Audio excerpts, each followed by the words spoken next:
And good evening, everybody. It is Friday night here in Kalamazoo, Michigan, where it is snowing, cold, and I'm not interested in leaving the house. So, good thing we have a good interview set up tonight. The interview tonight for episode Viisi or 5 is going to be with Justice Serb Daly out of Indiana. She highlights some of Indiana's finest wastes of skin out there. Making sure that they are held accountable and are publicly known in their areas for being involved with CSC and other notably horrible things. So with that being said, Justice has been creating content herself for going on 3 years, and she was actually an influence on me and developing my theory when it came to the Delphi murders with her research that she did on both the Yellow app and the Anthony Shots profile. So I'm really happy tonight to have her on the show. Oftentimes, you guys know that the interviews I do are with people that I really like beforehand, that I don't like gotcha moments with people that I interview. I like to interview people that I respect, that I like to watch, and that are good examples for the community. With that being said, let's welcome Justice Serb Daly. Justice, how you doing tonight? I'm great. Hello, Farmer. Hello, everybody. Hello. Thank you. And yeah, hopefully we have a few people here. I don't know how to tell that right now, but I see Mama Bear's here, and we're going to keep an eye on that chat tonight, or I am, and hope to answer all questions for Justice. Let me start out.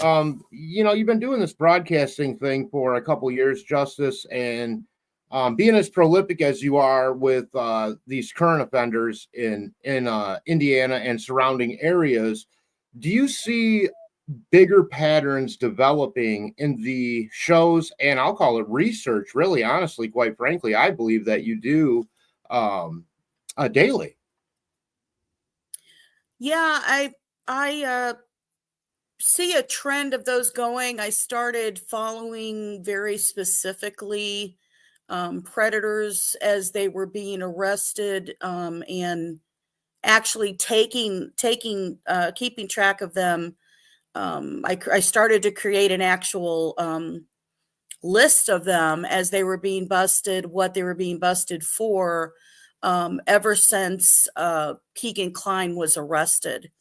And we learned about that. And the reason that I did that was because a statement that was done during an interview with him and the police officers. And at the time, it was because one of the officers told Keegan that because of your Dropbox, we are opening the largest in history for the state of Indiana child pornography cases. And Right. when it was said back then, right before I did my channel, I was aware of some well-known child pedophiles who've been arrested here in Indiana, which a lot of people may remember. Jared, the subway guy, was here from Indiana. And I didn't mean to chuckle on that, and that's not to make light of his crimes, but right, that right. Subway guy, I kind of idolized him when he was losing. I was chunky. I could only afford Subway, and I kind of went through the cold cut combo diet plan, minus the CSC charges at the end of it, of course. Right. Yeah, that was right. quite shocking. Well, what's interesting is that I was aware of some different information and stuff with him. The gentleman who was also arrested with him, who was also busted, including that gentleman's wife, who ran his non-for-profit that he started. He actually met for working with the American Heart Association. And that man used to handle all of the children's healthy programs at the schools for the American Heart Association. That's how they met. And then after they had met, he invited that man, who, as you know, him and his wife were also convicted. He had filmed his own children in his own home. He was the one who, they first busted at his actual house before they got Jared. And he was also arrested because he didn't just have the CSAM. They had caught him because he was traveling out of state, 2 different states, having participating in child sex trafficking. And so in addition to that, around the I didn't same know it was a time, whole ring. I didn't know it was a whole ring thing. well, yeah, there was more than just him. They found friends and stuff. Now, they didn't bust him as an official ring, but around the same time frame, and it was a multi-year investigation because, unfortunately, CSAM investigations, which I call it CSAM for anybody who's not aware of that, it's more preferred to be used by the National Center of Missing and Exploited Children because it is child sexual abuse material. And the reason they do that in lieu of child pornography, because a lot of people are thinking when they just hear pornography, they don't think of it as something obscene. And sorry, my dog likes to bark when I'm on. No, it's fine. I have dogs too. The other one's very quiet. This one likes to do it. But when they talk about CSAM, but normally on federal charges, stuff like that, they call it child pornography. So, but they also, around the same time, because how long the investigation takes, had a ring, an international child ring that had been busted in the state of Indiana. And through that ring, I have a show that's completely about it.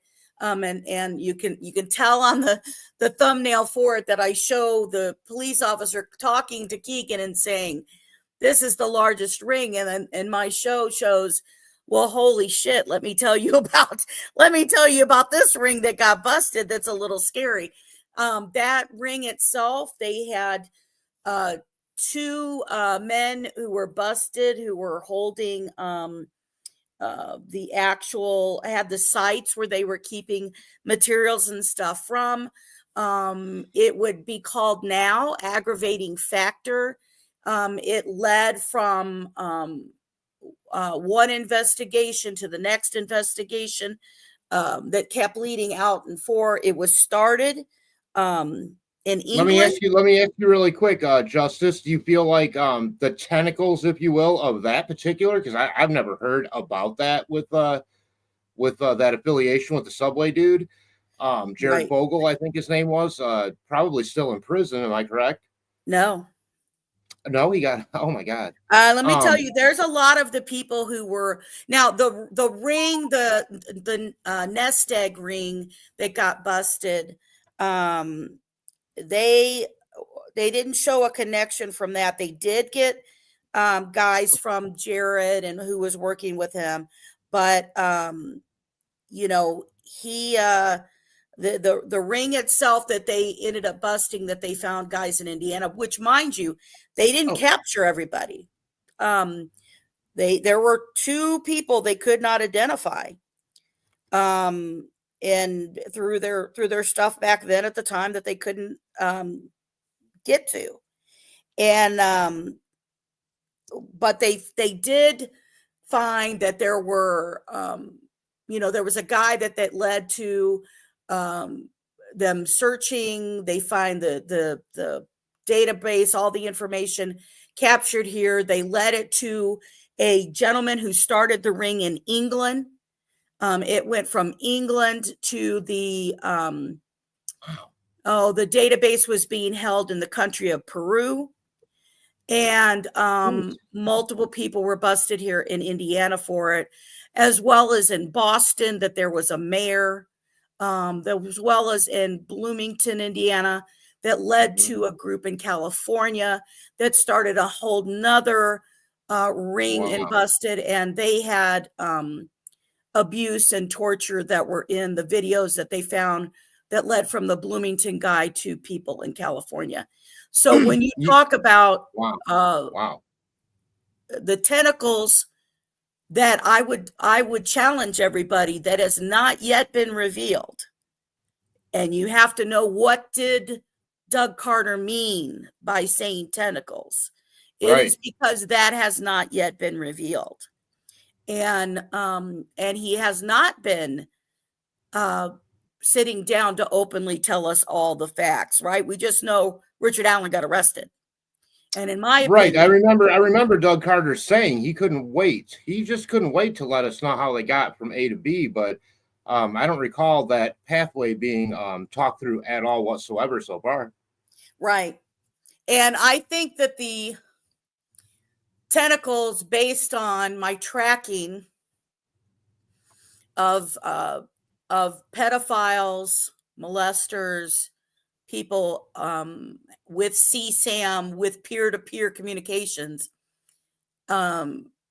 really is going to end up leading to us hearing about whatever they name, right? Whatever they name this group that they're digging into. And I think that the Anthony shots is the reveal that has not happened. Anthony You think shots so? revealing that Keegan Kline made it, yes. Anthony shots that he victimized, and they didn't identify all of the Indiana girls. They only identified a certain number of the Indiana girls. He was charged with Indiana girls, but I tried to inform people, one, he hasn't been charged federally, which could still happen. And two, we know based on the information that was found, which included Anthony shots, Emily, and his own Keegan site, we know that Emily Ann was talking peer to peer to someone. We know Emily Ann had a liking to infants and toddlers, because if you recall, it said about a 3-year-old. It mentioned a 3-year-old that Keegan Was was that in just. the while they were in the Vegas area that they did those disgusting searches on one of those phones? Was that what you're referring to on that, or? No, that was in the interview with Keegan when he was arrested, about what they found on his phones and the probable Right. cause. And that they tell him about, they're telling him, look at this. This was on your stuff. Look at this. He wouldn't look at it. He was disgusted by it, and Emily Ann back and forth is talking to somebody. Well, everybody, who is that somebody? Right? Emily Ann is communicating back and forth. And Emily Ann was famous for, in her communications, she would sit there and ask girls. And if you listen to the head of the Indiana State Police, Internet Crimes Against Children, which is Chris Cecil, he indicated when he went to testify on Keegan Kline's trial, that Emily Ann was communicating to girls about, would you have sex with my 45-year-old father? Right. Across the country. And when you cross state lines, that's federal. That's federal, yeah. I mean, I would assume that anything linked on, the internet could be swung federally, just depending on where even servers bounce from place to place. But we know that the reason to use online social media accounts is not always to reach people across several states, but it's the best way to just reach somebody across the street. And that brings me back to the local. Oh, they left. Sorry, I had a crypt text and somebody were in the green room. You guys come back. I'll bring you on in just a second. Just wanted to kind of introduce the guests tonight. And I'll definitely bring you guys on. I'm sure Justice won't mind crypt text if he joins us in a little bit. But yeah, definitely, guys. So please come on back in the green room, or I can throw that link out there again if you need. But let's see. I did have a question. What, and this, before we get too much into Delphi, because I do, you're pretty well versed. I'm not gonna lie. Like you bring the research, and that's what I like about your channel is, well, first off, you started in August of 22. It looks like for your first show. Oh, good, they're back. And as I'm looking at that, I noticed that the first couple shows were heavily on Keegan Kline and the Yellow app and things associated with the Anthony Shots profile. And then so I'm thinking to myself, like, God, it must have taken her some time to want to broadcast, and it probably took you months to put it together. It did me, and to even get, for me, it was to just even to do it. And then you finally do it and you have this focus, and not a few weeks later they arrest Richard Allen. How did you feel about that? I was I was interested to see. Hello. We are drunk. Oh no! Oh Jesus! I'm sorry. I should have let you answer that first. I'm sorry. We love JSD. We love you guys. You're the best. Hi. Cheers. Cheers. Love Cheers. Canada. How? We love Wow. Canada. We love Farmer. We love JSD, guys. We're gonna check the replay, guys. We love you. Get the replay. Hey, we love you. Thanks. Hey, thank you for stopping in, Cryptex. And I don't know if that's your friend, your relative, but I'm glad to see you're out having a good time. I'm gonna have a beer. I'm gonna have a beer just because you did that, and you're my friend in Canada. And I'm good to see you. I love you, brother. You guys have a good night. Watch out for those aliens. All right, that was sweet. That was sweet. I love those guys. The love. Yeah, I mean, Cryptex, after I stopped going on, Sleuth Show, and nothing against Sleuth. I'm not here to bash anyone. I think he does a fabulous job when it comes to helping bring resolution to families and victims, and he's well thought out and brilliant and a great broadcaster, and I love his voice. So I have nothing bad to say, but I just, for personal decisions, kind of have mixed up my web sleuthing a bit, and finding Cryptex for me was, it was important because I don't do things well alone all the time. I sort of see myself almost as a sidekick out of the box. So I'm real glad to have him in my broadcasting life, but we'll move on now with the actual interview at hand here. And I find it most interesting that it's hard to let this go. I am. Hi Shane, how you doing? Everybody in chat, Mama Bear, Hiawatha, Molly. These are all people that I've been seeing around here for a long time. Justice, I think probably some of them subscribe, to your channel as well. So it's good to see him here tonight. I probably have 12 people watching. I mean, I hope you weren't looking to gain numbers. You crush me anyways. But I do thank you for coming on and putting up with my repeatedly, I guess, pointed questions about Delphi. I'm myself having a hard time letting it go. How do you feel about this? You still there with me? Did I mute you? Oh my God. Hang on a second, Justice. I muted you. I'm sorry. I'm just yapping, No. And there you go. Yeah. You know what? I totally somehow accidentally muted you. I'm so sorry about that. Delphi's not over.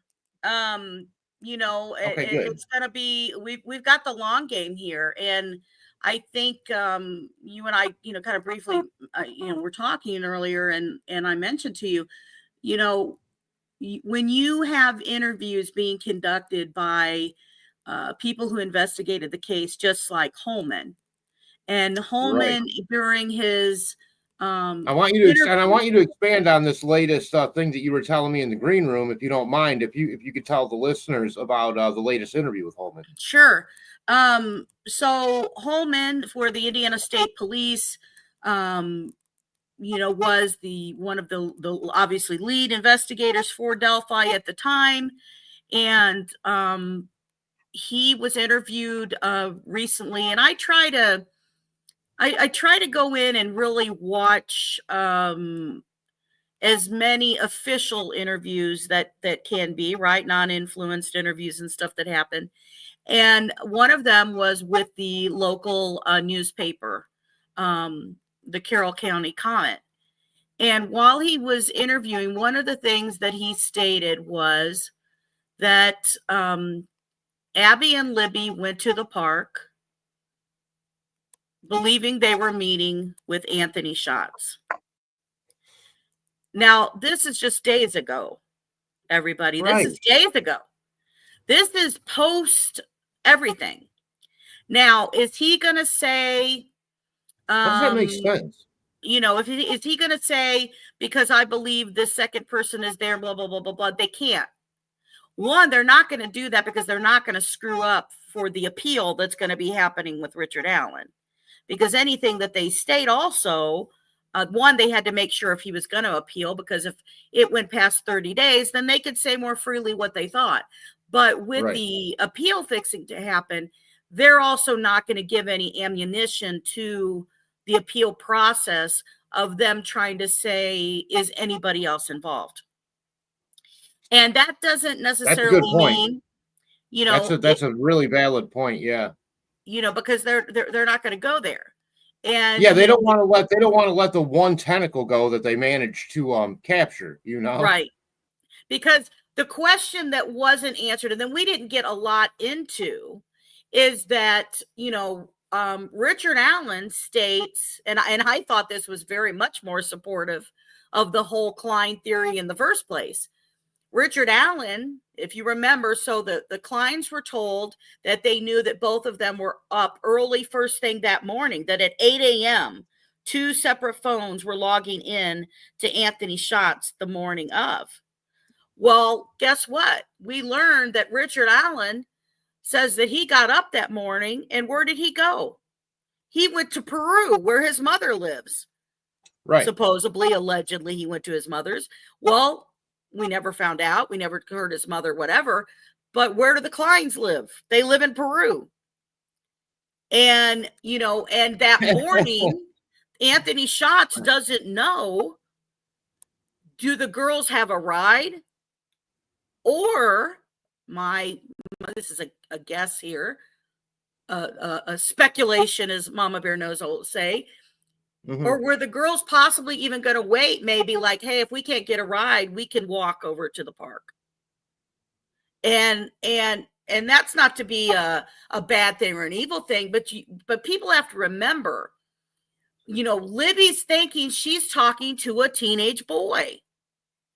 And any young teenage girl, 14 or 15 years old, guess what? If I was that age, and you know, back in the 80s, if you're going to the mall and you're going to go with your friends because you know some boys out there you want to see, you don't kind of mention it to your dad or your grandma or whoever. You just go to the mall because you want to meet them. That's it. Right.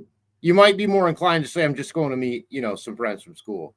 Right. Or, you know, something like that, you know, to hang around or something like that. I would think that going to meet an older boy, and teenager or not, I mean, by the profile picture of the fake Anthony Schatz, which, by the way, no one ever has talked about that guy, the cop from Alaska, but I don't have a good feeling about him, and I wouldn't normally say anything. I am pro law enforcement, but when I read a quote by him, by that officer that said, anyone falling victim to catfishing these days deserves what they get, that fucking pissed me off, and I'm not going to lie, and it gave me a bad feeling about that Alaska cop, as if maybe he knew more than what he has said. Maybe that's the bigger conspiracy, that he actually was Anthony Schatz. I don't know. I mean, we know Keegan created the account, and he pulled that picture out of there. I thought it was awfully strange that as a law enforcement officer himself, the fake Anthony Schatz in Alaska, that quoting saying that whatever a catfishing victim gets, they deserve at this point, based on how the world is, basically, is an awful cynical outlook for underage girls in a place where predators reign like, you know, so much acid rain on Canada. Well, here's the thing. Good to see you, Sparky. The issue is that, and I don't know if a lot of people know this or paid attention to it, but the gentleman from Alaska that this was used from, that his photo and image was used more than Anthony Schatz.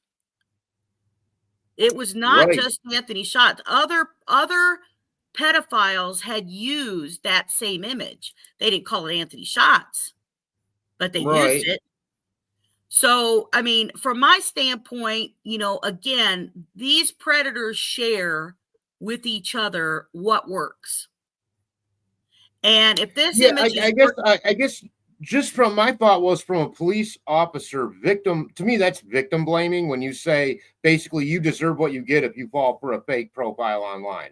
yeah, That's awful cynical when you're dealing with someone who is 12, 13, 14 years old, who doesn't know the ways of the world, who then is going online facing unknown predators with fake profiles, pictures, and narratives. And then for that same person who was used in that process to not be a little more concerned about the girls that were victimized and say, basically, they fucking deserve what they got, I found to be offensive from him personally. yeah. And if I ever go back to Alaska, because I've been there, I'm gonna slap that guy upside the fucking head. Yeah, I think that the other thing that, and this is one, Hiawatha, yeah, he did say that. I'm sorry, but I read the quote. You guys, I don't know if you can still find it online, but I even highlighted it. I screenshotted it, highlighted it, and put it on Sleuth's Discord at the time. I think that part of the legacy, if mind you, that also that Libby and Abby have created, and I did this, and I think that it's going to be something that came forth because of the bravery of the girls. I agree. Is that this case happening in February of 2017. And they immediately, when you think of who they found when, if it doesn't piss you off that Richard Allen was interviewed even before Klein was interviewed, right? Which I know we're going to talk a little more Dan Dolan in a minute, but also that Keegan, they had to wait for Keegan and Tony to return from Vegas. And their arrival flight, they arrived back in on the 25th of February. And that stimulated from, when we talk about, I mentioned that Libby's not going to tell, and Abby aren't going to say, hey, we're going to go see a cute boy. They're not going to tell their parents. They're not going to tell their grandparents. But who did know? Libby's friends. Libby's friends knows because Anthony Schatz was speaking to her that full 4-day weekend. He was communicating with her even at the slumber party prior to that on Saturday with another friend before Abby even stayed the night on Sunday. So he's communicating with her that whole weekend. So, and we know for certain, and I've shown that we know at least by December, Anthony Schatz was already communicating with Libby because we have proof images showing Anthony Schatz liking a picture on Instagram of Libby. Okay. So we know for months they had that. I also know from searching that based on the search warrant and stuff that they had that Anthony Schatz was created in February of 2016. And you have to ask yourself why. Because they were already using Keegan. They were already using Emily Ann. They already had a thing going back and forth between a female talking to the girls and then Keegan talking to the girls. And then suddenly, for some reason in February of 2016, they decide they need this profile. Well, then you have to ask, why did they need it? Why did they need this Anthony Schatz? And Anthony Schatz is going to be different because Emily Ann would say, hey, would you like to meet my stepbrother Keegan? Or would you like to meet my father, right, 45-year-old father to have sex with him? And then the girls could end up going somewhere like the interview part I talk about, Kayla, who went to a park to meet, right? Yeah, right. Was that was that the one that I mean, I saw a story about a girl that went to the park where KK did she said that he had threatened to I think gut her was the Slash your throat. something like that, or bleed her out, I think was Slash the your throat. phrase. He said Right, about slashing your throat. because He said, I should have brought a slashed friend. your throat for bringing somebody with you. Right. That's awful. I mean, when of course, I mean, we did that comparison when that happened, but these things all have come and gone. And then right now I kind of look back at it and I go, man, what really happened here? Because, again, it's crazy. And you do have your own theory as well. I mean, I'd love to compare theories. Cryptex doesn't buy the cell phone moisture damage narrative. I have to say it's sketchy. I mean, it wasn't like it was out there for a year. Molly would like to ask Justice.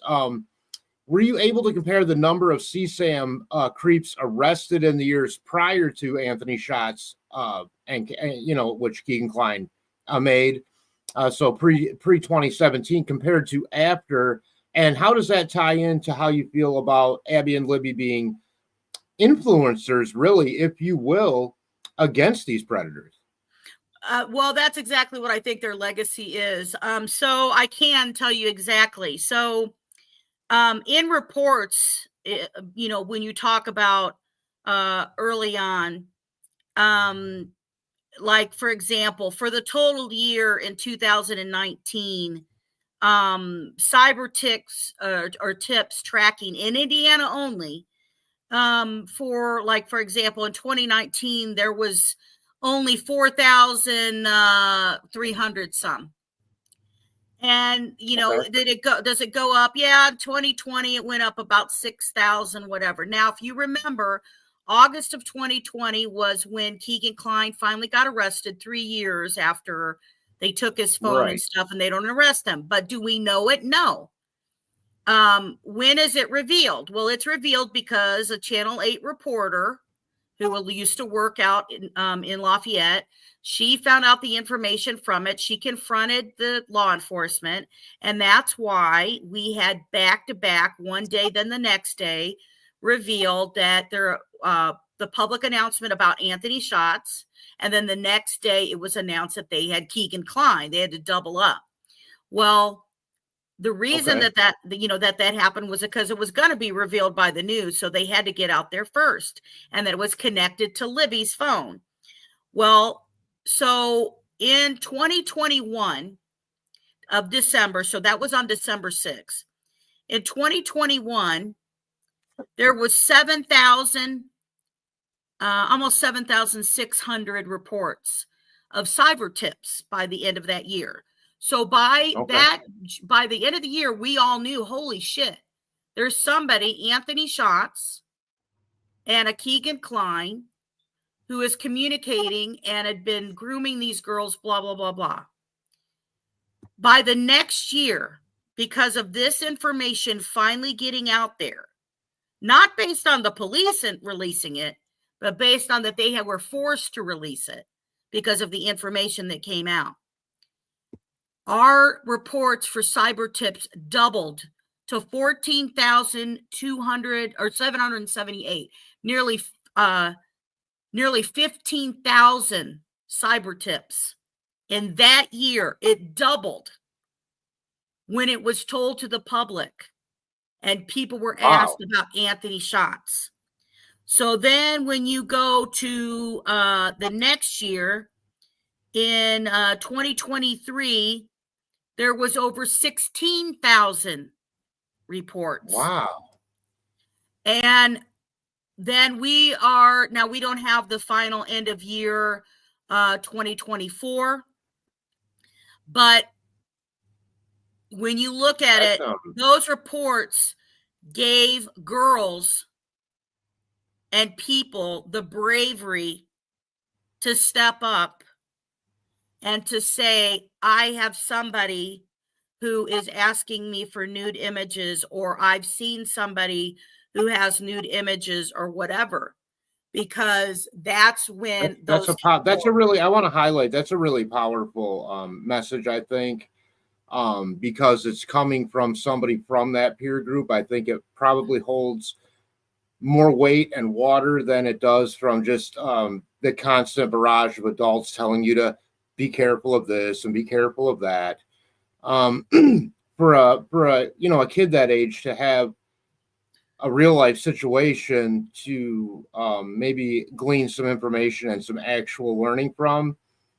As great as parks are, as great as everything is, and people going to prison, I don't know if there's a more useful tool or for the community than that right there. And I'm real sorry. I mean, anybody would trade that in for a second to bring the girls back, of course, but I think it's a powerful message, and I thank you for highlighting that particular one.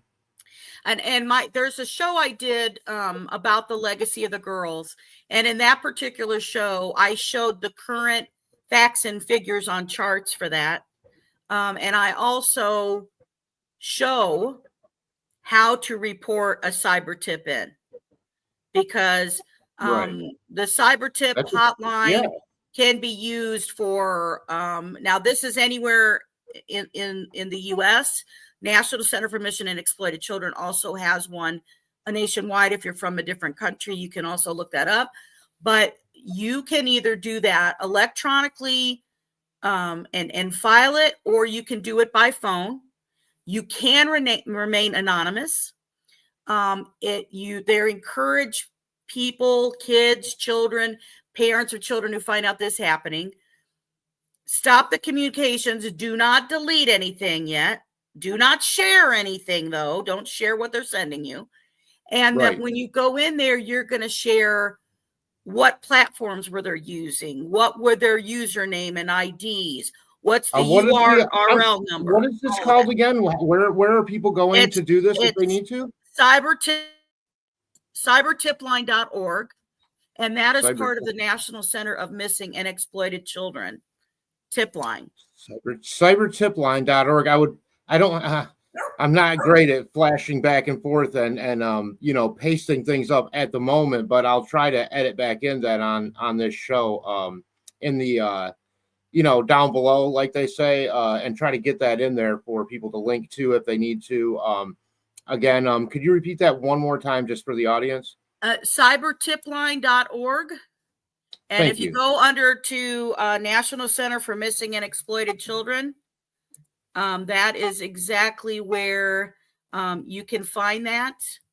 If you know someone or know somebody's kid who's had something happen, they've sent images. And don't hesitate. It's just happening to people all across the world, let alone this country. So, if you got this feeling and stuff, if it turns out not to be true, hey, great. I'm sure it's all confidential anyways, I'm assuming. So just don't hesitate. We don't want to create more victims if they don't have to be. And everyone who is one, and I've been one, it's partly, I felt, our responsibility as well to put a stop to it. Right. And here's the thing. A lot of time, the kids are scared. They don't know what to do. They blame themselves for it. And a lot of them are being, that's what the big increase of sextortion is for, teens and preteens right now. They get on there, they're communicating, people ask, what are safe apps for your kids to be on? Well, there is none. Right. There is none. Yeah. Because the predators go to the sites kids like. They go on the Facebook groups or TikTok or Instagram and Snapchat. When you talk about, Abby and Libby, for instance, they were trying to figure out, okay, originally, if you're around when the beginning of this happened with Abby and Libby, they called it the Snapchat murders. They thought it all had to do with Snapchat. Originally, they sure did. Yeah, they sure did call it that originally. Yeah. And that's not where it was. Were they on Snapchat? Absolutely. Were they on Instagram and stuff? Yes. But that's the reason also that a lot of people didn't realize it was only one time ever mentioned in news by the Indiana State Police was about Yellow App. And it was done by the public information officer who shared out to everybody that they've connected now the Anthony Schatz profile to Yellow App. If you've ever communicated with him, please notify the police. And they also mentioned that they were going to France. And that was because France is where Yellow app, now called Yubu, was created. And that's what made me start to investigate back then of, okay, well, what the hell is this Yellow app? What does this mean? What were they using it for? And this app created that was supposed to be, what the nickname of it was, like Tinder for teens. Yep. And it was supposed to be targeted towards the ages, and listen to this range to even think if it sounds legit in the beginning, between 14 and 25. Well, I don't know about you, but even a 14-year-old with a 25-year-old doesn't sound right. But that's what age group they gave, although they never verified ages. So, for instance, if your child is 11 or 12 and they go to register, it would default automatically change your children's age to 14 so that they could be on there. And if it's an adult over the age of 25, which they're going to lie anyway and use whatever image they want to, they're going to sit here and they could put whatever age they want to. Now, the problem with this was that the app itself automatically, unbeknownst to the kids who were signing up for it, connected to their Instagram and Snapchat. Now, why is that important? Because it gave the logistical location of where the kids are. Now, why would it do that? It was created so for Yellow app, the kids are supposed to be wanting to make connections, make new friends. Again, like I said, also Tinder kind of thing. And when they did it, you could go in there and you could click on, I want to find friends just in the United States, or I just want to find friends in the state of Indiana, or as easy as I want to find any friends within 50 miles of where I live. And it would pull up where these kids are. And that's important when you think of that, you know, a lot of the specific victims that Keegan Kline had were only Indiana based. Right. And Keegan Kline likes to sort of, what do they say about these violent sort of criminals? They like to minimize, you know, so he says things like, you know, well, you know, I never met anyone in person, or my intention wasn't to, you know, lay hands on anyone, but clearly he was psychologically torturing these girls. You don't get underage girls, I wouldn't think, to continue to do things like that unless you're threatening them basically with these pictures that they have now you've already talked them into. Right. Right. And we know that small towns have, you know, and not just the small town itself, but the satellite towns around small towns. And I think that's something that people from larger metropolitan areas don't quite understand. You know, I'm from Southwest Michigan. I know you're from a more rural, not rural necessarily, but a Midwestern area like me. You know, I mean, these small towns, it doesn't go just like I said from an individual town. I mean, each town is its own satellite, and they're all interconnected. You know, I mean, to some degree when you're outside of the more metropolitan area, because there's a kinship there. Once you get outside of that populated area, where the country folks are at, if you will. And that's nothing against country folks. I know many good ones, and there's many bad city folks. So it's not that situation, but it does seem to me that a lot of these investigations go back to more rural, if you will, places that have had maybe drugs have made a high impact, where economics and poverty sometimes happen a little more catastrophically than naturally, if you will, with that one factory in town that was supporting all the jobs goes to, you know, Mexico or China or whatever. You know, so it's part of the American tragedy, in my opinion, these small towns that used to be the, you know, the hope and dream of so many people to sort of get out of those metropolitan areas and have that peaceful life. that sort of, hey, we leave our doors unlocked at night, approach to life. And when you look at these towns and the number of people in them, and you say, wow, well, 6 girls were murdered, in X amount of months with this amount of population. Are you actually safer in a rural area than you are living in, downtown LA? I have to question it at this point. Justice, what do you think? I think part of the misperception that that the kids have and we as adults have, whether it's your own kids, maybe it's your grandkids, maybe it's your niece and nephews, whatever, is that you sit here and you believe, okay, I'm checking my kid's phone. I do lock my door at night. I do ask what they're doing. I do ask whatever. If your kid's upstairs in their room on their phone and you don't know what they're doing and the door's closed, there are predators in that room right now with your kid. Right. We have opened the door for predators to get to the children.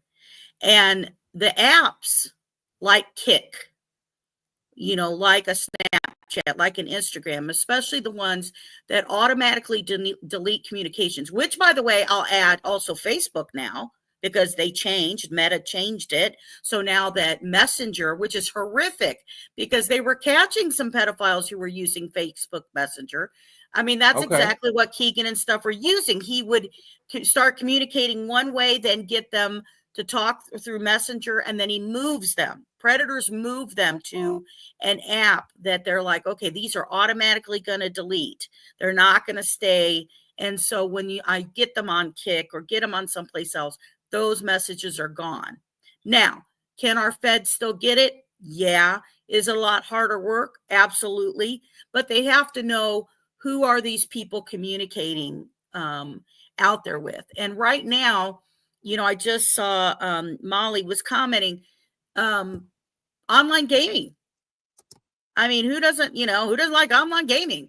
I mean, that's the coolest, newest thing, right?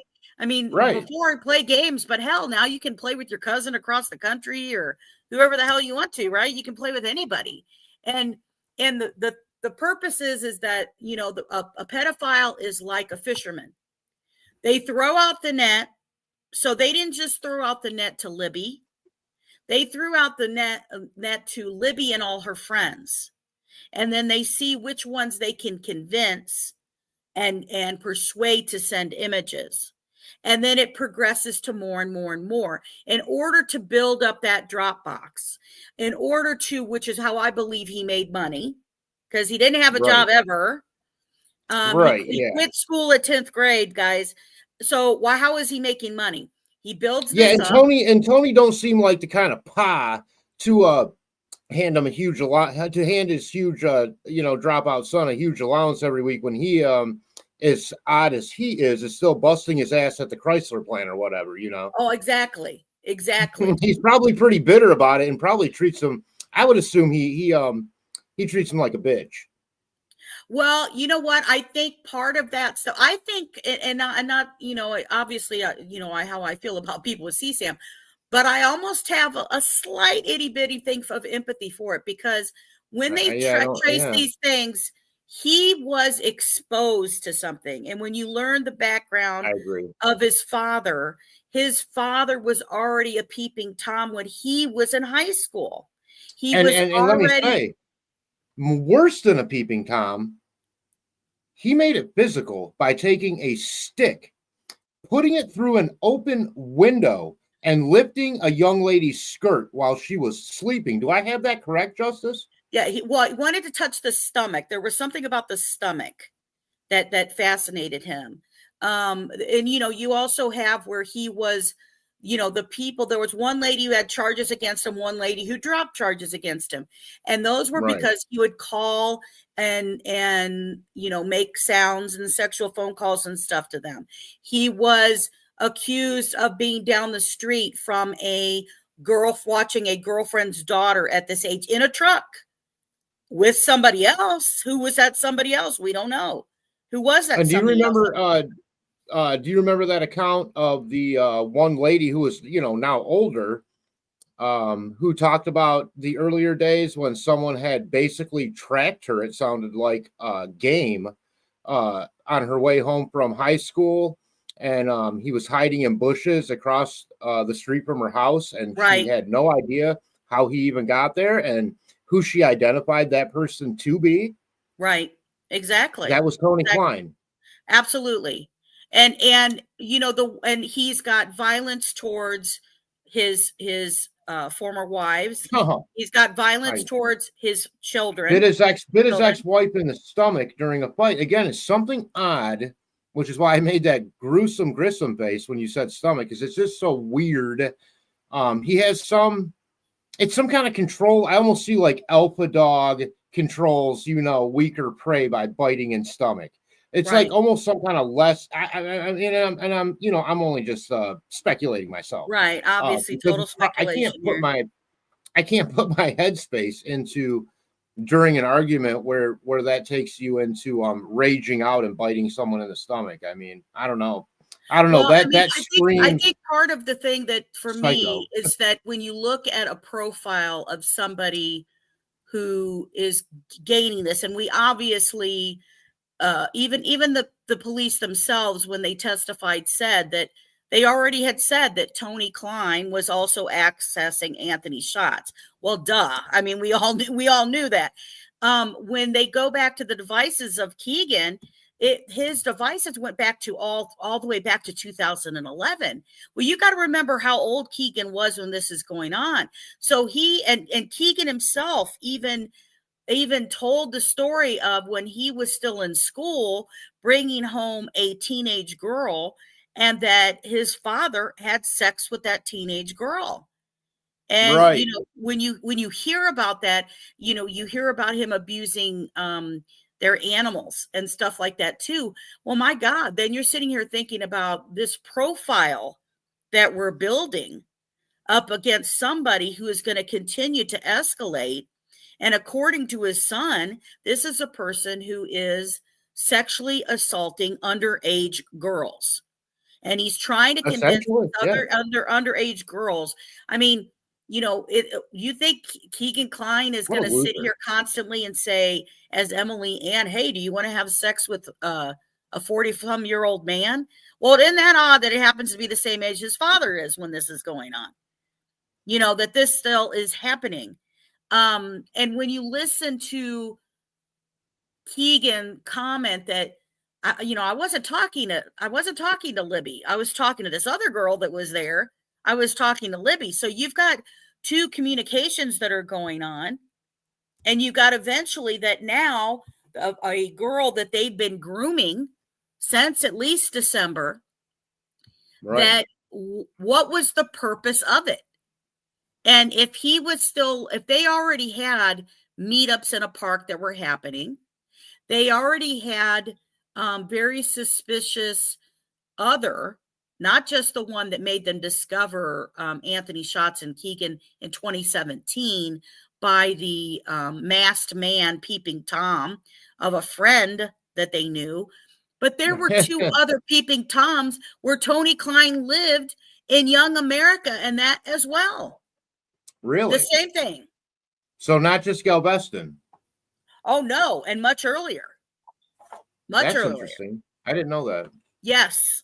One of them was specifically Young America. Could you attribute them not having a police report on that ski mask incident, which, I go on and on about. I've only done a few shows, but I did do a show with Aspen Connor where he did bring out the fact, allegedly, that the person that introduced Libby to the Anthony Shots profile was dating Keegan Klein's roommate. There was a third roommate, and that third roommate lived with them, and Keegan, Dirk Hayes, and this third roommate lived together in Vegas. And he said their name. I believe their name was Cameron. Oh, the younger kid. Yeah. I mean, see, that's the other thing. You've got the roommate also of Keegan, though, who basically lived next door, goes to live. See, and here's the other thing. So his mother was interviewed. It was Dirk. Sure case. And when it was interviewed, she had mentioned all of a sudden this interview where she says Keegan was trying to get out and leave to Vegas, and he wanted That's to what I leave think. before Valentine's Day. And when he wants to leave before Valentine's Day, he was like kind of anxious to do it. Well, he didn't want to leave because it was around his birthday and the kids of his birthday. So he wasn't going to leave. Well, why was Keegan trying to get the hell out of Indiana so quickly? Because he knew something was coming up. He knew something There's a was plan coming up. already in motion. There's already Absolutely. a plan in motion. I believe that. I mean, I have no way to prove that, and I'm not going to be one of these people that goes around and starts, blaming the family or saying that Richard Allen wasn't involved. I think, in this case, it is possible to believe all things, that the family wasn't involved, that Richard Allen was, and that not everyone has been arrested. I don't see why I can't be in that camp. And I did a show. I have the news, the actual local news, who talked about the Peeping Tom incident that happened. That happened on the 20th. And when it happened on the 20th, they left the next 3 day days for after Vegas. the crime. Yeah. Yep. And then 3 mere days after the murder of the girls, you have someone showing up at the house where the sleepover took place, where Libby met the Anthony Schatz profile, who allegedly was living with Keegan Kline as a third roommate and dating the girl that Libby was having the sleepover with. Now, my question is, did this girl introduce Libby to Anthony Schatz as a one-off, or was it planned for her to introduce? Now, when you think if they're dating, it seems to me like maybe the boyfriend and girlfriend said, "Oh, it's time to introduce Libby to Anthony Schatz at that sleepover." In my head, I'm saying this because I'm cynical, and I don't understand why a girl, if she's dating that guy, would then introduce Libby to him as a prospective dating interest. Do you see where I'm going with this? So that would implicate that the girl knew ahead of time that something bad, maybe not what did happen, but that it was some sort of setup. How do you feel about that? So from what I know about that, there was also a relationship between Keegan's brother, right? Keegan's brother, okay, that no longer lived with him at the time, that family used to be a coach for Keegan's brother. And Keegan, when he was interviewed with the police, you can read through the affidavit from it. They inquired to him about, well, why, it just so happens this happens to this girl, and you knew this girl. And he argued with them, and he said in there, why would I ask the girl for her address? I knew where she lived. I could go over there anytime I want to. I'm friends of the family. I know the father. I know blah, blah. He says that in the actual question stuff. So he's like, why would I ask? So, well, that's a pretty damn good question, isn't it? If he does know who that is, and it is back where he was living with his mother. Remember, his mother, Keegan's mother, lived in Galveston. She lived in Galveston. And so he knows where she is. He knows that she's, she's there, whatever. So Anthony Schatz is going to sit here and get an address. Well, what does that mean to me? In my opinion, my thought was, okay, yes, normally he would get somebody that's in there and, but normally it'd be, okay, let me introduce this person. And then they would use this profile to introduce this profile. Well, Keegan already communicates with that girl. He even said, well, what do you mean? If I know that girl liked me, so if I wanted to, he acted like if he wanted to have sex with her, he could have done it if he wanted to. Well, but then it doesn't explain why Anthony Schatz is getting an address and trying to go over there within 3 days of it, because it showed, it even showed, and they said it in the question to Keegan, we saw you Googled her. You Googled her and looked her up on Facebook. Well, if Keegan does know them, why would she be doing that? Well, could it be somebody who went to fulfill something and didn't get away with it, so now they have to go do something else? Or, or are we talking a completely another person? using Anthony Schott's profile for something else. I mean, that Or had shows they you more just, than one. maybe had they just moved also where this girl was staying? Now they knew her, but was that the address they knew her from, or is it possible that she was staying with a new family? Because I know that someone adopted her late in life. I thought that I heard or something weird about that, and I even saw a video once online where I think the place she lived, the adults were dressed up like furries. You know what I mean, right? Those Oh yeah, I sticky know. furries. Yeah, unfortunately, Okay, I know it's what a that little means. fucking weird. I mean, nothing against anybody that, look, I'm not a shamer of people, okay?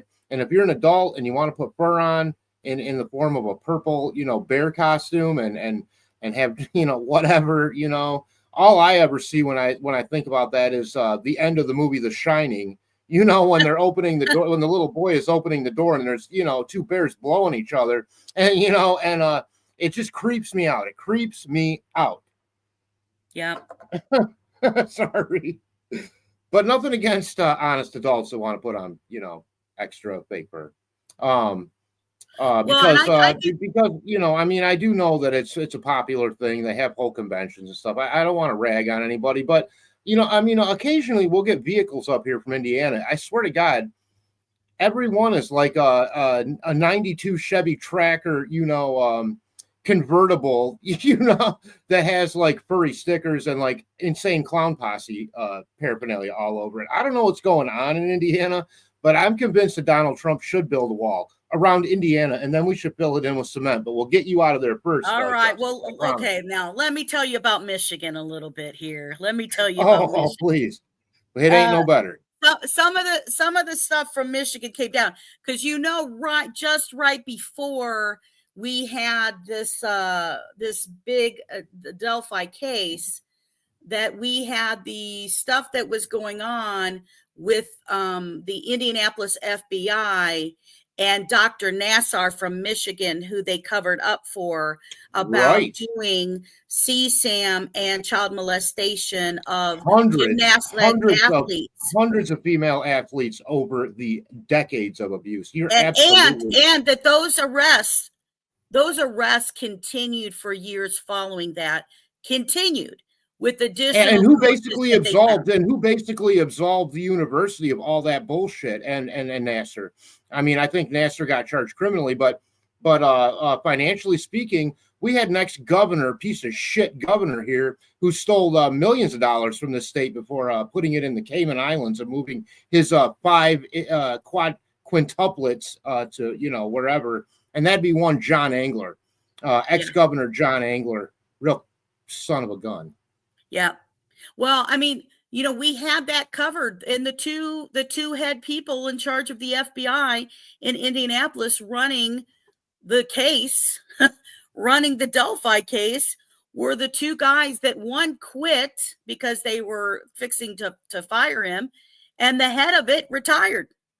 And those were the two people that were running the Indianapolis FBI.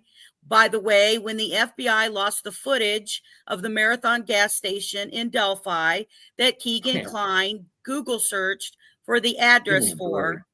Give me a break. They didn't just lose the footage, then they toasted the hard drive. Right. They did two things. I mean, I don't know how you do two things. Hey, a quick question on that. So you are a research, you're good at it, I can tell. So maybe you've heard this before.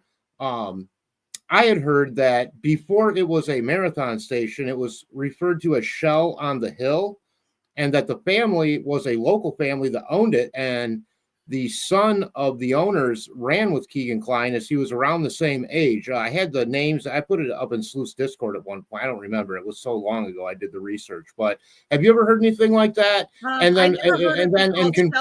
how would he not know? How would he not know where that marathon was at? I do know that the gas station was a different gas station. It was owned by a local family.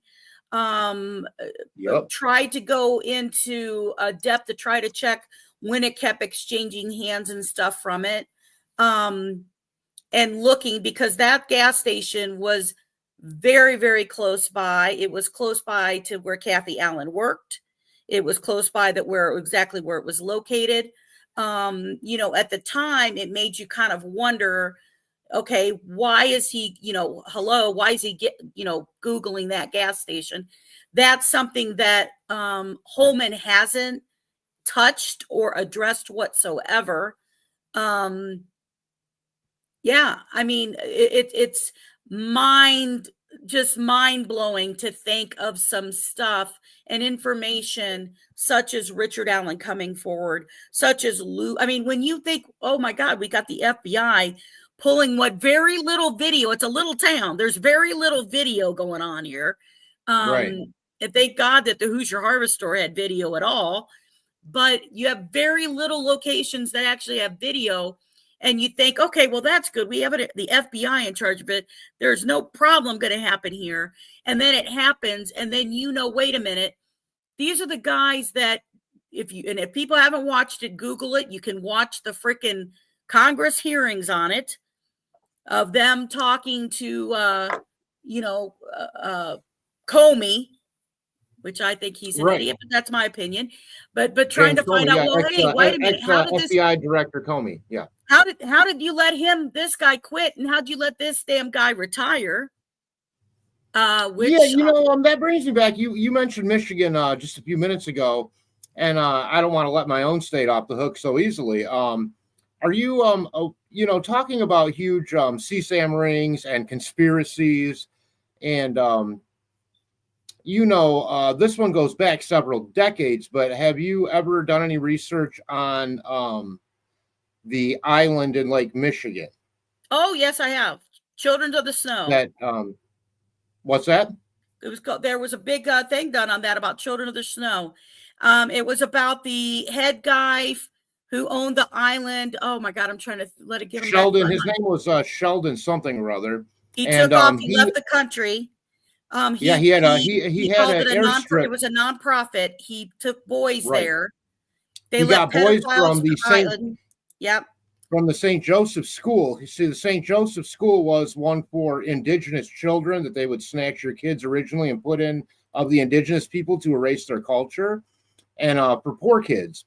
And it was run by the Catholics. And St. Joseph School, the gym teacher there switched at one point, and the new gym teacher knew this Sheldon, and I can't think of his last name, so I don't want to put a wrong name out there, but he owned this island. His parents were real estate magnates in the Grosse Pointe area over by Detroit, which is a very exclusive isle, along with Grosse Ile. If anybody knows those areas, I mean, that's where the millionaires from the car industry, and millionaires in the 20s and 30s, not today, they'd be billionaires by today's standards. Very exclusive places. Anyways, he had money. He had this island, and the boys would go there. They'd get off. There's only two ways to get to the island. Obviously, there was no bridge. I mean, you had a boat that came occasionally, and you had this new airstrip that he had built. Have you ever heard who was rumored to be a contractor helping build that airport? Oh, I'd have to go back to some info. It's a very famous name. And that would be one John Wayne Gacy. Well, yeah. John Wayne Gacy, and it all ties into the Franklin sex abuse scandal involving Johnny Gosch out of Iowa, Des Moines. And it involves the FBI and a Rolodex that a certain he was a victim initially. Paul, I can't think of his last name. I think he's dead. I think they killed him basically. He said he knew Johnny Gosch, and there was even a strange message that Johnny Gosch's neighbors found in Colorado on the wall of a Mexican restaurant that they wrote. Very strange case. I mean, you want to talk about a real actual scandal, and then it turns out that the guy that works at the newspaper ends up getting arrested as a pedophile in the ring, and that the city council members and people high up in the government were also involved, and the FBI completely buried a Rolodex. Have you heard all about this?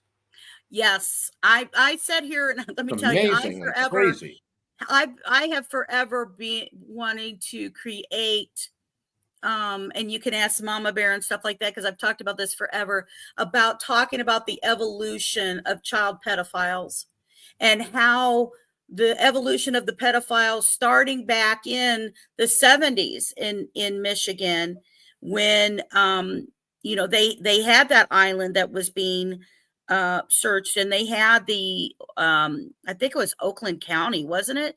Maybe Well, the Oakland County child murders were going on at the time, and it in was real weird 1970s. because typically and that's never been solved, and they have their suspects, but it was like a boy was found one way, like strangled or something, and then a girl was found shot in the head or the face, but she was young, and then another boy, like it fit absolutely no profile. But they kept them for days. That's what was interesting. They had them for days. Yeah. Mm-hmm. Because they right. kept them it showed that they clean. had been alive because and they actually took care of them in terms of they were bathed and they were fed. So they had different food in their stomach than what they had leaving their house that morning. In other words, they were kept alive for days. Quite a gruesome thought, but to a larger point, none of those really fit. Like, I mean, I don't know if you're into doing one thing. It seems like it would fit a profile, and I think what sort of loosely was being implied is there were several actors, including people like John Wayne Gacy. Now, when you think about the number of bodies that were found in his basement alone, was he actually doing that, or was he housing those bodies for other criminals? Was that his service to the ring? Do you see what I'm saying? Well, so it all ties honestly, together, and I have to seriously wonder that with him being a contractor. So obviously John Wayne Gacy had victims that came from Indiana as well, obviously, because he had people coming out of Chicago. He had boys that were coming out of Indiana. He crossed state lines to do that or whatsoever. And back then, that wasn't. But hang on a second. It was not a crime to cross state lines with an underage boy until 1982 after Adam Walsh, and that's a fact. And I know that because I had to put someone in prison for 6 to 10 years. Well, and we have victims across the state line of Indiana who had been, and kids, meaning kids, boys. Like I've done one, a case on a boy who was missing and stuff that they had done. Even another serial killer who moved. They brought him. He was in Chicago prison. They put him in Hammond, Indiana, and he killed boys, and they found him in his basement. Right. He found him in his basement in Indiana, and we still have a boy who's missing from that, who also delivered his paper that was also similar to, and before any of the 80s, boys that you mentioned, that was missing back in Michigan as well. And that's because, again, just like we talk about, the Keegan Kleins of the world who are sharing best practices, what works, how do you get images, how do you get them to meet you there? Well, that group back then, and I'm sure lots of people have heard about the MATs, minor attracted people. That's what they call themselves. Minor attracted people. They want to try. I've never even heard that. I've never heard that acronym before in my life. Yes, they want to try to get themselves. Some of them use it as a They use it as themselves. Did they name themselves that? They want to get that group protected. They are people attracted to minors. Minor attracted. To me, that's just obfuscation for being attracted to even younger people. It feels like to me, but right. But so whatever. I mean, I don't see how that's healthy for society, really. I mean, no, not at all, not at all. And they share those secrets of what are the best practices. I mean, the internet and the apps are the paper boys and girls riding their bikes of the time now. Right. Your kids don't have to go deliver a newspaper or ride a bicycle now for them to be a victim, because here's what the worst case scenario is. Somebody, let me put it this way. The best case scenario is that if your kid is contacted by one, they send some images and maybe the person leaves them alone. The worst case scenario is this person is grooming your kid till eventually they get them to meet them. They get the kid to leave the house.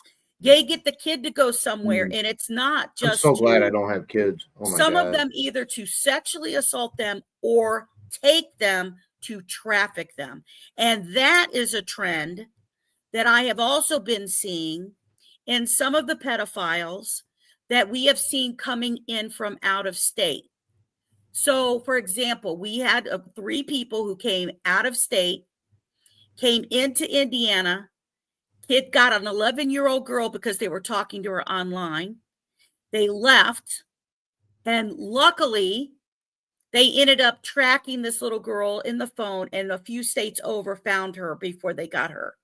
So what these people do is they'll target, they help get the girl or the boy, they get them out of the house to meet somewhere. They don't tell their parents. Maybe they tell them to clear their phone, like Libby did weeks before this happened. She got her aunt to clear everything off of her phone. Why? Because a pedophile would want you to do that so that you remove history, that you get stuff off your phone. And for some reason, even her grandmother and her aunt thought that was weird, but her aunt helped her clear off her phone.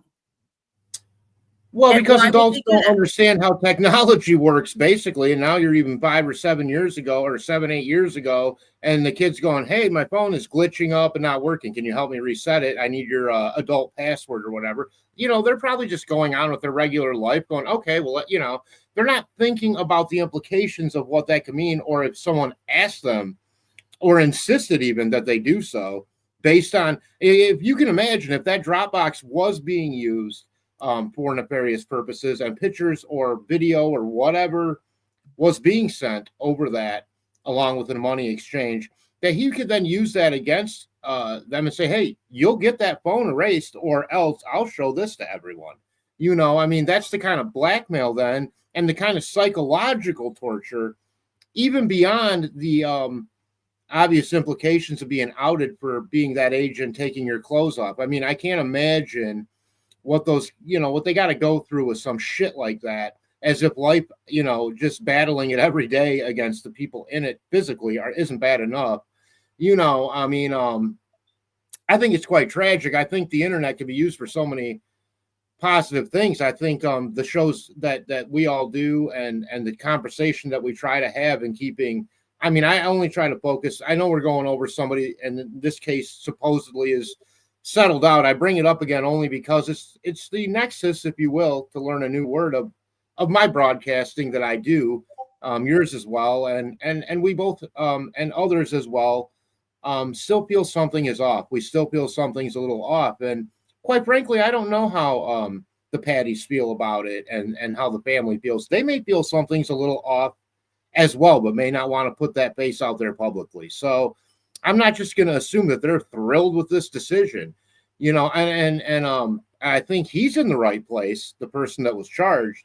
Again, I think we're going to keep having to ask questions about the people around it, like the Doolans and the Webbers and the Blairs and all these names that come up, where information seemed to either change the trajectory of the investigation completely away from where it should have been, or where timelines, once they got to court, and I'm referring exactly to that white van and the timing of what they said versus what was testified to, there's a 1-hour difference between 3:30 and 2:30, and a lot can happen, and that changes the narrative, in my opinion. And correct me if I'm wrong, because I saw too in your portfolio that you covered quite a lot on the trial itself. So from, you know, and I never let you answer that question. So you finally get the gall to go, you know what, I'm going to make a show. I'm going to go live. You go on with this whole Keegan Kline narrative. 2 3 weeks, 4 weeks later, they charge Richard Allen. But you did pivot then to a more court case focused channel, if you will. And how do you feel that process went for you?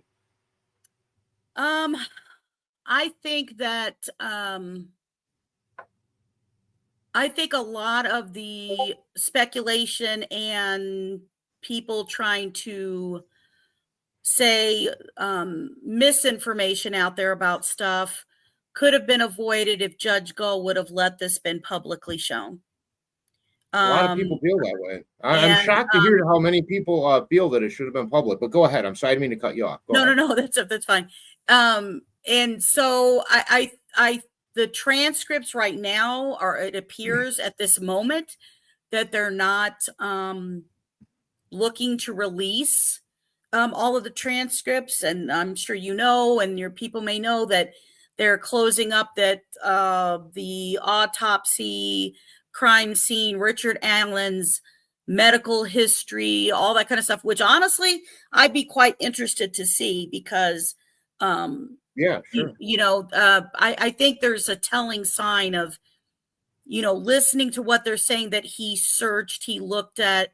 I'm curious what, and again, because it's going to take longer than they've even had the other devices, not that one phone, to see what else he looked into. I had a tip very early on that somebody had shared with me way, way early on, that when he first got arrested, that he was into what they clarified or classified as horror pornography.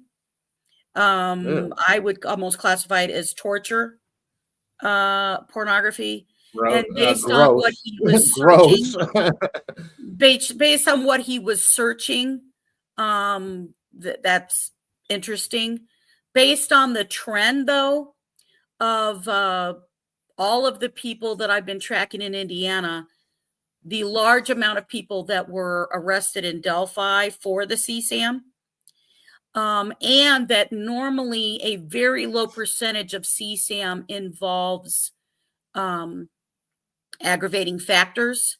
And they qualify aggravating factors, meaning showing of a rape, showing of a bondage, showing of torture, and by age, meaning toddlers and infants. And unfortunately, a lot of these people now who have been busted, that is what it's been. Most of this stuff that's been in there. And when you look at the number of Delphi people, I hate to put level. I mean, I hate to even put levels on any of that, but when you say the words toddler, I mean, I just can't. That just like it's like a stab in my ears when you say that. Oh yeah, I mean, I'm going to tell you, that's a lot of times the reasons that while I do investigations and stuff like that, and look into police reports, probable cause affidavits, that sometimes I just really have to take a mental health break because you read some stuff, you'll just never forget. You'll just never forget. But to look at the trend of how many people are being busted with that, is I would have no. I'm disturbed. I'll let you tell me, but I wouldn't even want. I'm disturbed to even know. I mean, you're saying it's going up, unfortunately, and I think a lot of this does have to do with when you look at history. I guess for the freaky predators around, for them to get together pre-internet was probably much more difficult. They would have to put coded messages or something in classified newspaper ads or something. I don't really know, but I do know that what the internet has done as many good things and evening of the landscape as it has done. It's still not, by the way, free for poor people. You still have to make money to have the internet. I think it should be, along with water, just something that, belongs in a civilized society. But I don't understand how we have to have a dark web and all this kind of stuff. I mean, they say they can't stop it. And, and even going down the road, when you look at things like AI and where does it all go? And how much more predatory are these people going to be able to become with emerging technology, are all questions that I do have now for this more modern society. Well, the one thing I don't know. I definitely did learn. So the show that I did about the international ring that was based in Indiana, or that had a connection to Indiana, that I learned about that group was how the hierarchy works in a pedophile ring. And so the hierarchy of the man who created that particular group that was based out of England, and then all the connections that he had. In order for hierarchy in a pedophile group, in order for you to be trusted, one, you have to share CSAM. Right. You don't get in unless you're sharing CSAM.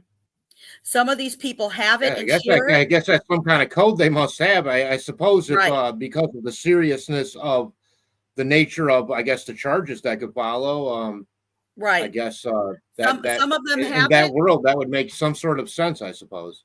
Some of it would have it. Some of them create it. Right. Right. So, Okay. so when you get that and the hierarchy of that group that I covered of Operation Nest Egg, that was done was the way you got higher rank, and we're called higher ranks. And people can go watch that video to see how you would move up in ranks. I cover that of what I learned was the Wow. worse that you could share, the higher up you went. So when we're talking about showing torture or very, very young children like that, that That's is about as how they bad as it move up gets. the higher rank. Excuse, I have to blow And my nose. Excuse me. oh, sure. So that's the way that they would get that higher ranking up in the group. And so the higher rank that they get, then they can share and stuff further.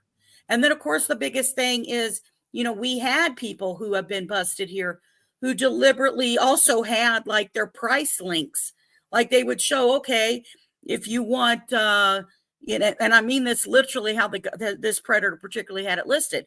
If you want white girls between this age and this age, or you want black girls Like a between menu. this age and this Yeah, age, it's like a menu. here you go. This is how much it costs. This is how much I sent Right. you. And so when you talk about the Dropbox, and Keegan had where he was calling that he had a photography business, that's how he was using what that Dropbox was. The Dropbox and stuff he was using was, it's just like, I'll give it a scenario like, think if you bought kids' photos from school. And when you do, they give you a code. So your code only goes to your kids' photos. So that's kind of like how that ring works. You only are this level and you've only paid this much.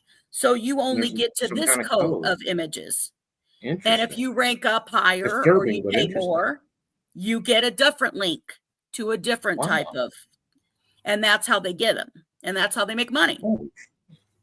Wow. Justice, I didn't give you enough credit, to be honest with you. I mean, you're very well versed in through your experience of studying this stuff, which clearly, like you said, I'm sure it causes some anguish from time to time for you personally. I do know that I thank you. I'm pretty sure that the people out there who want to see these people stop in their tracks, thanks you, because if people aren't highlighting the faces and the names of the people that are currently, it's one thing to go back and talk about a cold case, and it's really great to solve those.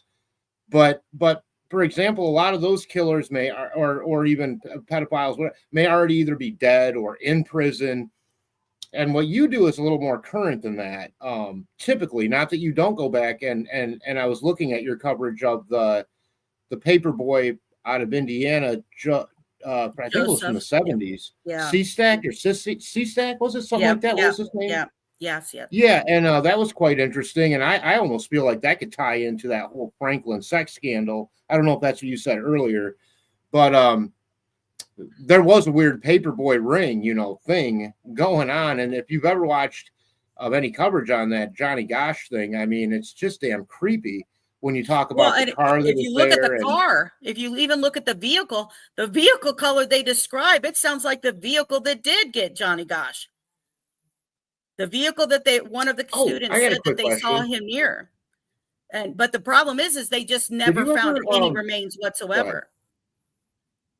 Right. Well, the mom claimed that he came to see her later in years, that he was still alive and had become an offender and had to go back with basically his handler who had brought him there for a short visit. So people said that she was full of shit, but she always did stick by that story.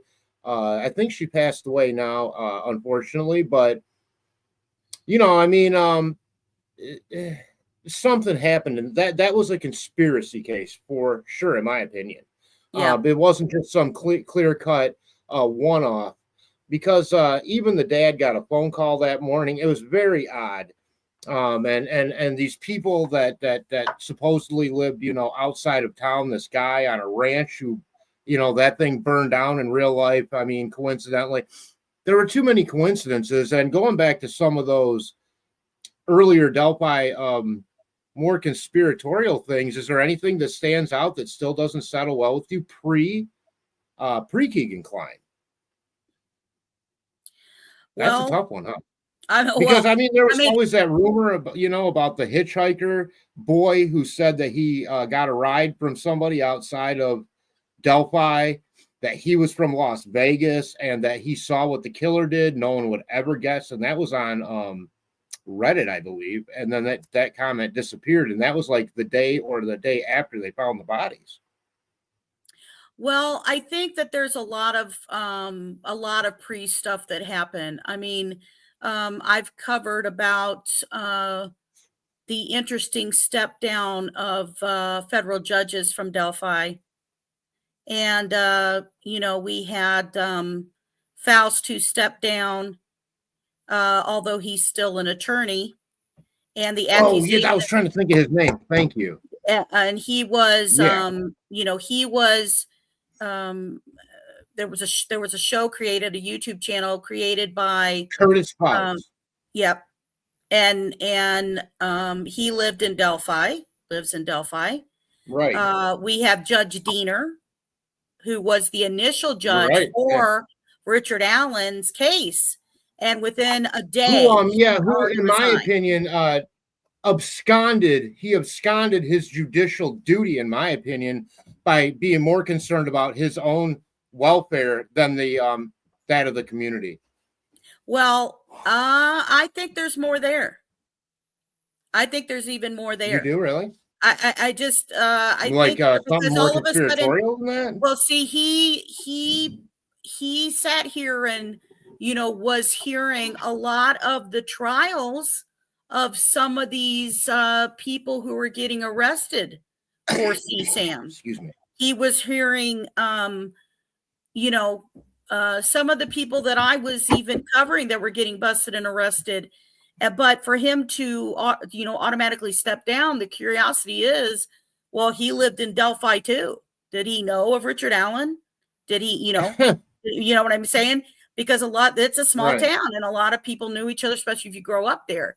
So you got Judge Faust, who steps down. He was being accused of being with a call girl, but that call girl was claiming that there were to be a minor and groomed beforehand.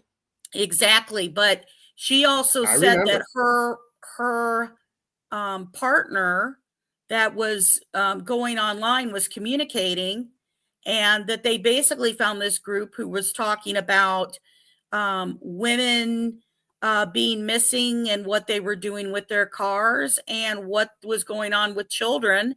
And that this group was, basically she accused that these people were gang raping these women and children. And that all tied back to a certain place of notoriety in terms of liquor and beer, back to Kokomo, Indiana, if I'm not mistaken. Is that correct? There was a place that was moved, which was a popular bar that had multiple locations. And they had not an Applebee's, everyone. No, it was not an Applebee's, but also opened a basement establishment that was supposed to be a cigar bar that was very much promoted of how judges and authorities would go there to hang out. And supposedly this call girl said that was being used as a front for stuff. But she did say that, and it's hard. The problem was they knew how to discredit a call girl. Well, yeah, that's the problem. Especially when you're talking about she's fighting criminals and the entire system, trying to come out with her story. You really, it's hard to do that in those small places. I'd like to know, is she still with us? She does live, but she lives very far north Indiana. And get the hell out of there. Well, that's why she was trying to do that. I mean, at the time she was doing that was in Lafayette. And the one reason that she was doing that in Lafayette was also because Faust before he became a judge. He was a professor at Purdue. Purdue. Yep. And then we got this. I mean, there's so many, I don't even know if they're tentacles. We got just those early rumors that make this whole Delphi case so many chapters in an enigmatic story when you want to talk about religious leaders in the community, when you want to talk about some of the professors who had obsessions with all things German. Did that include names? I don't know. So it's all very strange. A professor who indeed was in the midst of a divorce from his wife, who was an archaeologist who had done things in the Deer Creek area, but claimed he wasn't there that day. Although students, I heard, refuted that, and they said they were doing something that day. So, I don't want to be the pot stir of crazy batshit conspiracies, but let me just say that it's odd down there. It's real odd. Yeah. I don't know. Well, And that doesn't bring anything new or more to it. So I'll just stop with that. How do you feel about, I just jotted down a few things quickly as I went through your portfolio. I'm just going to throw a couple names out there. Okay. Brent Allen Eastman. He was a Indiana arrest for CSAM. At the time, the news only covered him as an Anderson resident arrested for it. The information that came out about him, as they only claimed as him living in Anderson, he sat here and had a search warrant done on his house on the same day it was announced about Anthony Schatz and Keegan Klein on December 6th of 2021, which it would also be the same time they conducted the second search warrant of the Klein's home in Peru. Wow. That we've never got a probable cause from. His thing reported in the news was talking about how they could not reveal how horrific the stuff was. He did have aggravating factor. It was infant and toddlers. There was bondage involved. And so another possible tie into the Emily 45 account. That sounds like. Well, or definitely we've got to remember there's somebody who was communicating with Emily Ann. Somebody Emily Ann was talking to. Right. And like you said, they all trade. But when I did research on Brent Eastman, I found out actually Brent Eastman is originally from Delphi. And he had lived there most of his life before moving to Anderson. Still had some connections there, family connections.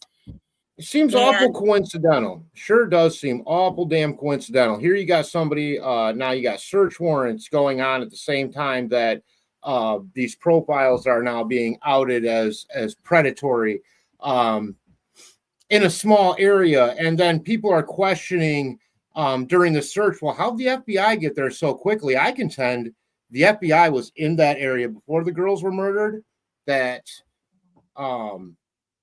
they were onto something else. I don't know if that's good or bad, considering their propensity for losing evidence and for somehow fucking the case up. And I don't know if they did, but that I've been taking a lot of shit for a couple issues, JSD. And if you can help me clear these up quickly, and then we'll probably maybe call it a night after that. But unless there's something you want to finish with, but I've argued all along that Dan Doolin isn't a state game and fish warden, that he's a fully trained lieutenant of the DNR, which requires for him to attend basic law enforcement training 101, like any state police officer has to, and that education includes basic introduction to witness testimony, both taking and logging witness testimony. I've had others argue with me that he did the right thing by putting it in the Orion system. Now, if that's an FBI-run system, how did he get it in there? I contend it was not in that Orion system. Nope, was what I've said until Kathy Schenk, the hero of the story, Kathy Schenk, put it in there, and that also that he wasn't just a fish and game warden. He was in charge of that area that the Monon Bridge goes across. And if those girls would have been found in the water with one toe in the water, he would have had the lead if he wanted on that investigation, because that's a state land conservancy from Mary Gerard. So, one, Dan Dolan has handled other investigations of found murdered children in Indiana before. Then why is everybody, let me just cut you off there for a second. Why the fuck is everybody cutting him such a break then every time I mention these things and going, well, he just didn't know, they were busy. But and I'm talking creators I have respect for, basically giving him a free pass. I'm not doing it. I think his ass should be hauled in front of a public board somewhere, and he ought to be questioned. I think there was a lot of people, including myself. I was hoping he was going to have to answer more questions. I was hoping he would have had to answer more questions, even from the defense side, of a little bit more of how did this go on? Where did this go on? And even from Kathy Shank too, to find out what was the process. So right. Dan Dolan, if you look him up, he had received awards prior to this for instance, there was a boy who drowned. And he ended up finding the boy who drowned and receiving an award and stuff on that. He's had where he has busted people dealing drugs and stuff in the parks where he's found that, and he's busted them. And he has always been forthright in there, being interviewed by the news, talking about these cases and stuff that he handled and took care of. And then you got him in the 2019 press conference standing right next to Doug Carter, when Doug Carter is appealing to the public for any information about a car parked at the CPS building, which we know called the Farm Bureau building, but they knew what the hell he was talking about. And here you got Doolin standing right there looking at Doug Carter with that, He knows all along who it is because he took the testimony. Why wasn't that information transferred to the Indiana State Police? That's what I need to know. Well, I mean, I have the same question too. So way back in the beginning, when they were talking about the Orion system they were using, I did a show about Orion specifically, and I had Dan Dolan shown up on that part.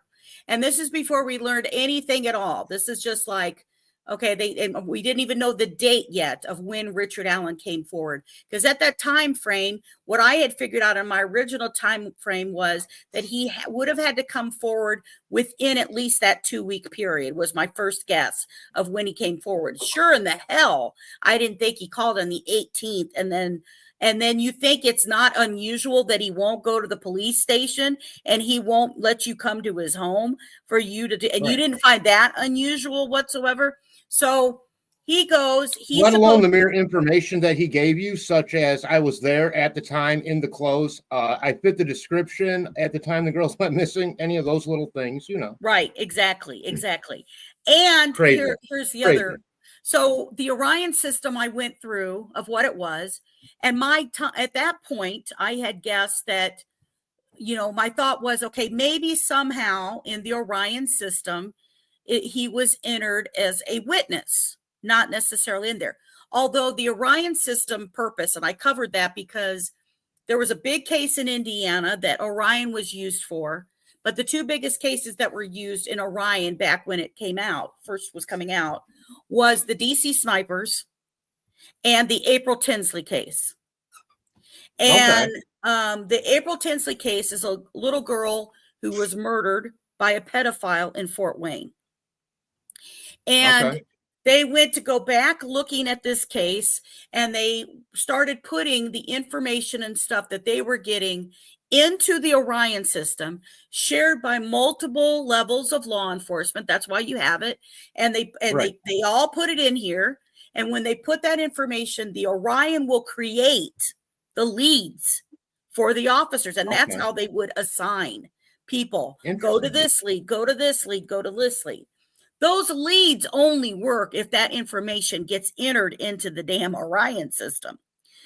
Now, when you fast forward and learn of the dates and learn the information and learn of April Tinsley, and learn of Kathy Shank finding this paper, my next show that I did, which is most recently, I don't remember how many weeks ago it was, but was 3 weeks ago, actually, I researched. Yeah. Who the hell wrote cleared on the piece of paper? Because here we have a woman who, now, mind you, they have moved the headquarters for the Delphi case several times. From Right. when it was in the small office to when it got larger to when it got larger. Now, Right. Kathy Shank, who is a very organized woman, very detailed, and she's not a detective, but she did work DCS, and she did sit here and go through and touch 14,000 forms that she made sure was in the system. Right.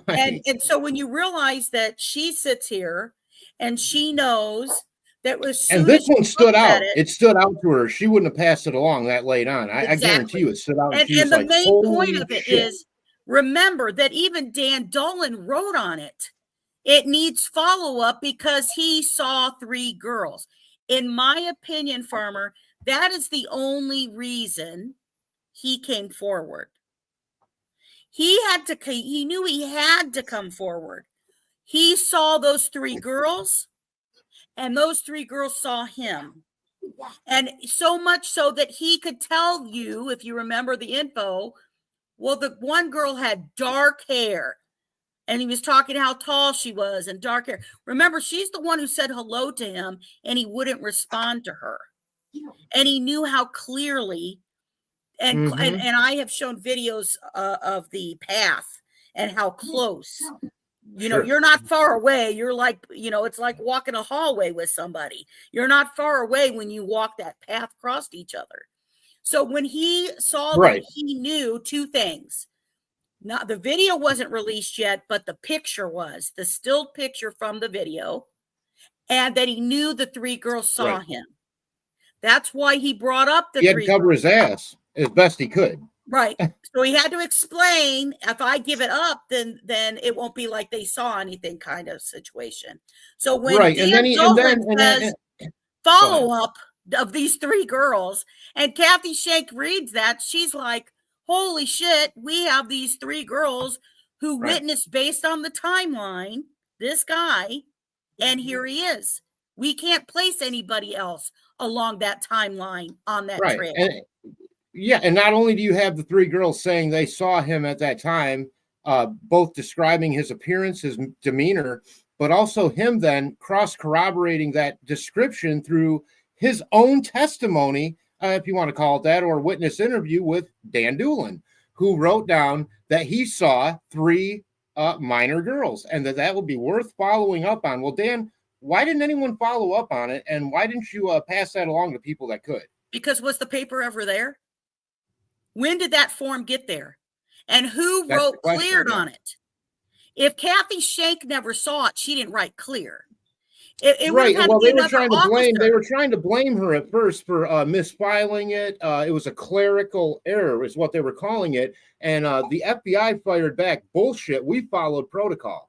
So there was a contention there on their part. And I don't know if she volunteers for the FBI or for the ISP, or if she was doing this independently just for the Orion system as a data entry person. But I'm not sure who, if it's a volunteer position, I'm not sure who she was volunteering for. Excuse me, I have a runny nose tonight. But again, I feel that she's the hero of the story because, one of the heroes, because if she took the time to put that in there and point out that, that was even done, because as far as I'm concerned, if she wouldn't have done that, I don't think old Dan Dolan was volunteering to mention that anytime soon. And in fact, on the stand, as far as I know, he said it was no big deal. Basically, I'll paraphrase. He thought, I haven't talked about Richard Allen because I just didn't think it was any big deal. Well, when the defense asked him about, did you find something unusual about Richard Allen? He said, no. How can you say no when he won't meet you at the police station, when he won't let you go to his house? How can you say no when then now you're going to say that you looked after the fact? Because see, they had to call him to be like, Dan Dolan, when the hell did you take this? And he said, he had to go back to his notes. And then he looks at the fishing license to say, by the way, he changed his height and his weight. Well, guess what, everybody? I mean, when you're 50 years old, you usually don't, grow 2 inches. I You know, mean, I've seen others say this. I'll ask you quickly because we're going to have to we'll end it here pretty quick. My brain's going to explode. You are a wealth. I feel like I went to the museum, and you have two choices. I've said this on a show before. When you go to a museum, you can either, or the art gallery, you can sort of walk through and see everything, or you can sit down in front of one thing and study it for days at a time. And I feel that you certainly have the ability to thoroughly explain your research points and your reasoning for doing what you do, really, Justice. And before I just end with a couple questions, I just want to say thank you on behalf of my channel and myself personally for being both as tenacious as you are with producing these things and in such a prolific way, and for being a positive influence on the web sleuth community, for holding up standards, which I see as one of the greatest weaknesses.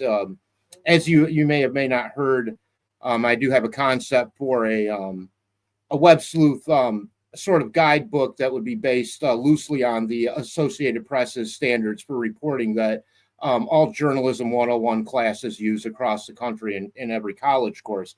So I just want to thank you for that and for being here tonight.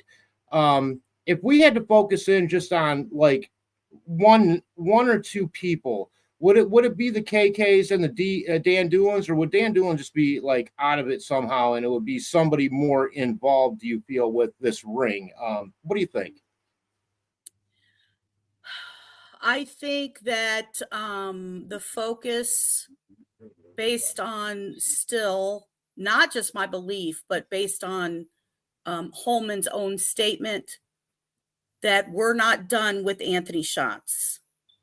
Anthony Right. Schatz set up that meeting, and that was the setup in order for, in my opinion, Richard Allen to lay in wait. Who did he do that interview with? Just to get that on record, who did Holman do that interview with? Carroll County Comment. Okay. Where he makes that you do know that are you aware that Frank Meister will be interviewing Jerry Holman? Yeah, and yeah, Chris, I did see that. I did see that as well. Yep. Yeah, it'll be interesting. So I think that part.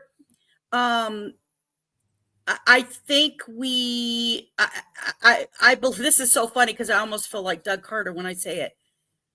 I think every day we get closer and closer to what is going to finally crack open, that they can publicly tell what this has to do with CSAM, maybe even child sex trafficking. Sure. You might be right there with regarding Holman's current interview. You may actually be onto something here. I really think that I really think that that's going to come forward. I'll let you know, inside thing I haven't revealed yet, because I just learned of this maybe a week ago. But that Brent Eastman, one of the people that you talked to me about, the horrific part of all this, who used to be from Delphi, who I know since you watched the show, that Baldwin was his attorney also. Yeah, I saw that. I forgot to mention that. I wrote that down, actually. Yeah. Let me blow your mind. Go ahead. Remember, he's a trucker, right? He was let out while they were investigating this. And you know how horrific all this stuff was. And they found hundreds more after they went through his devices. He was just given a plea deal, and he is out on probation. What? Holy shit. What do you think he gave to get a plea deal? How do you get a plea deal? He had you got to turn somebody in. You got to turn somebody in. Yep. Wow, that is mind-blowing. You heard it here first, or second, maybe even third, but not last. And that is that you said that was Brent Allen Eastman that just received a plea. December. Brent Eastman just received a plea deal. Breaking news. Who has he ratted on? What has he told them? And who's going down next, I think, is the message from Justice Served Daily. Justice, I want to thank you for being here today. Everybody else in chat, would you like to finish up with any points? I'm going to cut us here at 2 hours. It's been enlightening. I feel like we definitely need to get together, and I'd love to come on your channel if you'd have me anytime. to bullshit with you. I think there's many more things now to cover, and obviously, if this goes anywhere, please come back and let's go over it. Oh, absolutely. Well, I appreciate you inviting me. I'm absolutely honored. I am not I'm not a monetized channel on purpose because I'm trying to help educate kids and adults and everybody about what's going on. I'm trying to help unsolved cases. My passion and my heart is definitely for children, missing kids and all kinds of stuff like that, and answers for people on cold cases. You know, and if any of these perverts cross into other states but still are related to Indiana, I still expose them and put them on there. And absolutely. so, you know, I just appreciate you helping, you know, spread about my channel as well and give out the information about the Yellow app, or Yubu as it's called, and warn parents and kids out there about it, and watch your kids. And if they have their phone, there's strangers in the room with them, and you guys need to be careful with it. And if anybody wants to come check out any of the shows we mentioned tonight, or any other ones, please come check me out at Justice Served Daily. I want to say that as soon as we're done, I will absolutely, before chat is cut, I'm going to hop on over, copy your link, and I'm going to put your channel link. I'm sorry I didn't do that ahead of time in the comment section for anyone. And if you could just tell everyone what your channel is, would like to go over there, or also you can just go to my community page. There's links for it as well, for Justice Served Daily's channel. But is it just someone would just search for the channel Justice Served Daily? Yep, Justice Served Daily. Absolutely. And to make sure that you guys show the appreciation to Farmer for inviting me, and that you enjoyed me as a guest, otherwise you'll break my heart, make sure you hit that like button and stuff like that, so he knows it, and do a subscribe to Farmer as well. So I appreciate that. You have many more subscribers than I do. We have a very small community. I consider them all friends. I don't distinguish you know, all that stuff. I mean, I figure the couple hundred people willing to put up with my bullshit must be pretty good folks. And I certainly include you in that, Justice. And beyond that, I don't plan on monetizing. I'm not monetized. There's no way to monetize, but I wouldn't.